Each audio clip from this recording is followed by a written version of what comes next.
Mój ulubiony cytat można odnaleźć w punkcie 221 tej adnotacji. Jedną z przyczyn, które prowadzą do rozpadu małżeństwa, są zbyt wysokie oczekiwania dotyczące życia małżeńskiego. Tu ukazuje się rzeczywistość bardziej ograniczona i problematyczna niż ta, o której się marzyło.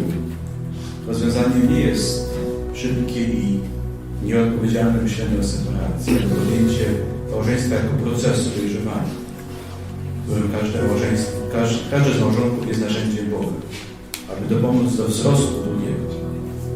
Możliwa jest zmiana, wzrost, rozwój dobrych potencjalności, jeśli każdy nosi w sobie, które każdy nosi w sobie. Każde małżeństwo jest historią zbawienia, a to zakłada, że wychodzi z kruchości, która dzięki Bożemu darowi oraz twórczej i hojnej relacji stopniowo ustępuje miejsca w rzeczywistości coraz bardziej solidnej i pięknej. I teraz to zdanie kulminacyjne, które nawet sobie pisałem do swojego pamiętnika. Być może największym zadaniem mężczyzny i kobiety w miłości jest to, aby uczynić siebie nawzajem bardziej mężczyzną i bardziej kobietą. Przyczynić się do rozwoju i pomóc drugiej osobie ukształtować się w swojej własnej tożsamości. Podoba mi się ta koncepcja odkrywania swojej tożsamości w dialogu, że mężczyzna staje się mężczyzną przy kobiecie, a kobieta przy mężczyźnie, że nie można tego zrobić samemu.